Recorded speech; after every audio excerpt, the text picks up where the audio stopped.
हो सकता है भारतीय जनता पार्टी के जो लोग वर्कर हैं उनको कहीं कार्ड तो नहीं दिया हुआ है कि उनको 40 रुपए लीटर मिलता है, इसलिए वो बोल रहे हैं कि 2014 में नरेंद्र मोदी जी का खुद ही बयान था कि जिस देश में पेट्रोलियम पदार्थों की कीमत स्थिर नहीं हो और जिस देश का रुपया डॉलर के मुकाबले गिरता हो, उस देश के राजा को गद्दी पर बैठने का कोई अधिकार नहीं है। दोस्तों सब्सक्राइब करें और इस बेल आइकन को दबाएं और पाएं वीडियो सबसे पहले।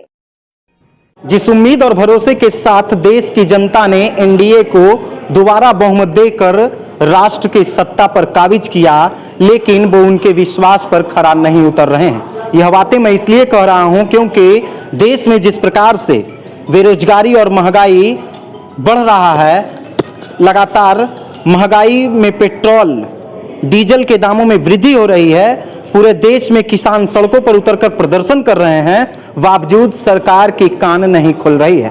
नमस्कार, औपचारिकता के लिए मेरा नाम राजीव रंजन हुआ और आप देखना शुरू कर दिए हैं जनादेश न्यूज। नालंदा जिला मुख्यालय बिहार शरीफ में आज एक प्रेस वार्ता का आयोजन किया गया। इस प्रेस वार्ता का आयोजन नालंदा जिला के कांग्रेस जिला अध्यक्ष दिलीप कुमार के द्वारा किया गया और इनका तमाम मुद्दा सरकार के द्वारा जो शासन ढाहा जा रहा है जनता पर, उसके विरोध में था। क्या कुछ प्रेस वार्ता में मुद्दा है वो इनसे हम खुद जानते हैं। तो हमारे साथ दिलीप जी जुड़ चुके हैं। क्या प्रेस कॉन्फ्रेंस का आयोजन किया गया, किन मुद्दों को लेकर? देखिए, आज जो स्थिति बनी हुई है पूरे देश की, हम सभी देख रहे हैं। जो स्थिति में हमारे देश के अन्नदाता किसान हैं, लगातार 3 महीने से दिल्ली की सड़कों पर बॉर्डर के बाहर खड़े हैं। उनके साथ जो सरकार का व्यवहार किया जा रहा है, सरकार उनके साथ आतंकवादी से भी गलत व्यवहार करने में लगी है। कहीं ना कहीं एक दिन मैं भी दिल्ली गया, जो स्थिति देखा मैंने, देश का जो बॉर्डर है लगा हुआ, चाइना हो चाहे अपना पाकिस्तान हो या आपका नेपाल से लगा हुआ जो भी बॉर्डर है, उस पर जितनी अधिक सुरक्षा व्यवस्था नहीं है, उससे अधिक उन किसानों को रोकने के लिए सुरक्षा व्यवस्था की गई है दिल्ली में। लगता है शायद वही विदेशी हैं। हमारे अन्नदाता किसान ही अभी वर्तमान की भाजपा सरकार के विरोधी हैं। उनको लगता है कि हमारा ये विरोधी है और यही हमारा देश का दुश्मन है। तो कहीं ना कहीं हम लोग आपके माध्यम से देश की जनता से भी आग्रह करते हैं कि उन अन्नदाताओं के साथ हम लोग खड़े हों।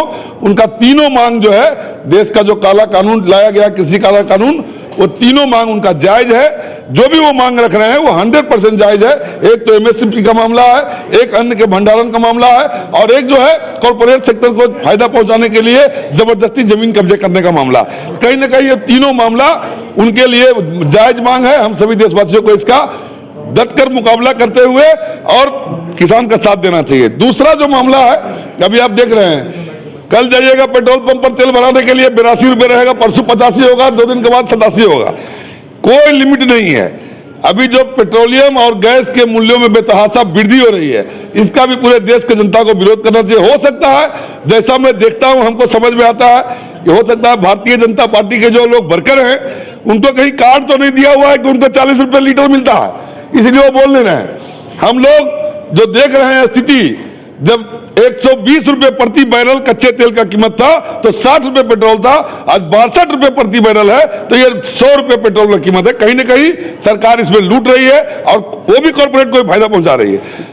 रिलायंस को फायदा पहुंचाने के लिए खास करके सारा रिफाइनरी रिलायंस के अंदर में है, ये कारनामा किया जा रहा है। 2014 के पहले बीजेपी वाले कहते थे कि बहुत महंगाई बढ़ रही है, जब देश में यूपीए की सरकार थी। तो वो तो हम लोग इसको बात भी रख रहे हैं कि 2014 में नरेंद्र मोदी जी का खुद ही बयान था कि जिस देश में पेट्रोलियम पदार्थों की कीमत स्थिर नहीं हो और जिस देश का रुपया डॉलर के मुकाबले गिरता हो, उस देश के राजा को गद्दी पर बैठने का कोई अधिकार नहीं है। लेकिन आज नरेंद्र मोदी कह रहे हैं कि मेरा रुपया भी गिर जाएगा, पेट्रोल का दाम भी कितना भी बढ़ जाए, हम गद्दी छोड़ने वाले नहीं है।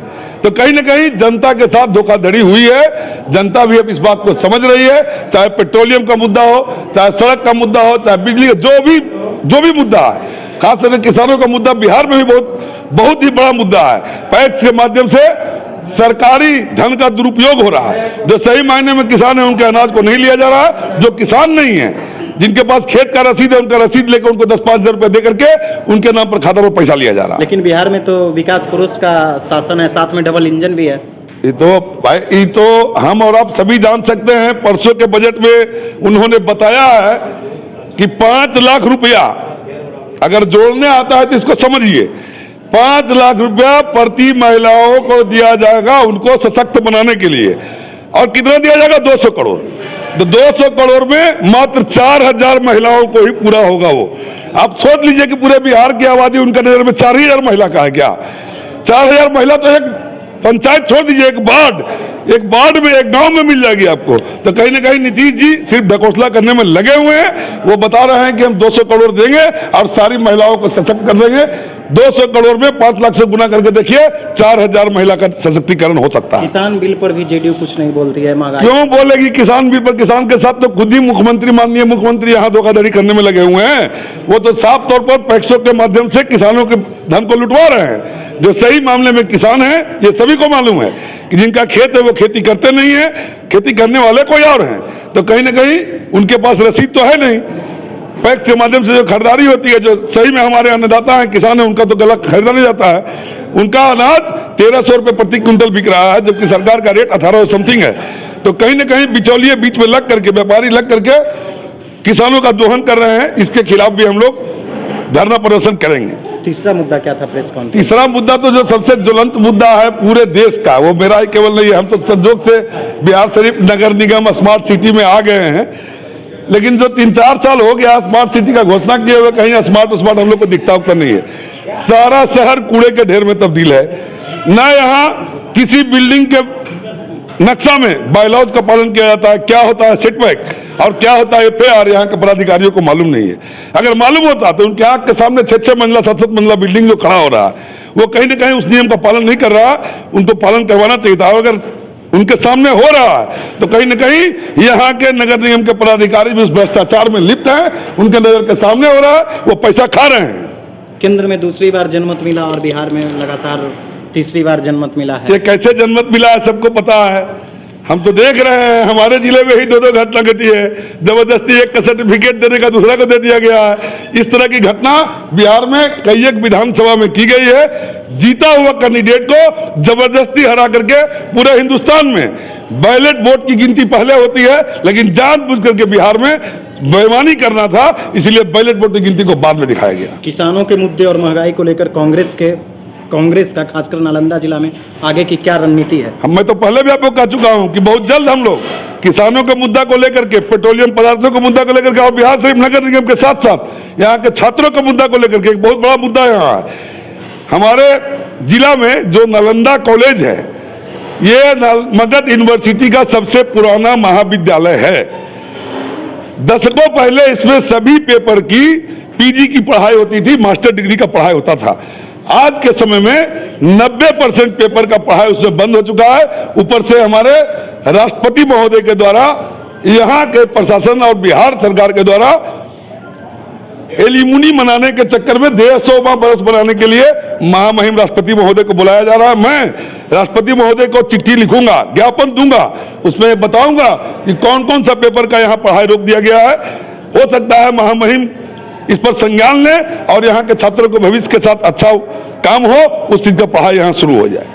तो ये थे हमारे साथ कांग्रेस जिला अध्यक्ष दिलीप कुमार, जिनके द्वारा किसानों के मुद्दे को लेकर एवं बढ़ती महंगाई को लेकर आगे की रणनीति भी पूरी तरह से तैयार कर ली गई है और सरकार के विरुद्ध जल्द ही इन लोगों के द्वारा विरोध प्रदर्शन किया जाएगा। दोस्तों, लगातार हम आप तक अपडेट्स पहुंचा रहे हैं। हमारे कैमरे के पीछे हैं मुन्ना। अगर अभी तक आपने हमारे YouTube चैनल को सब्सक्राइब नहीं किया है तो जल्द से सब्सक्राइब कर लीजिए और पाइए बिहार की तमाम छोटी बड़ी खबरें। अगर वीडियो अच्छा लगता है तो दोस्तों के साथ शेयर कीजिए, कमेंट्स कीजिए और लाइक कीजिए। वीडियो अगर फेसबुक पेज के माध्यम से देख रहे हैं तो पेज को भी फॉलो कीजिए। धन्यवाद। दोस्तों, सब्सक्राइब करें और इस बेल आइकन को दबाएं और पाएं वीडियो सबसे पहले।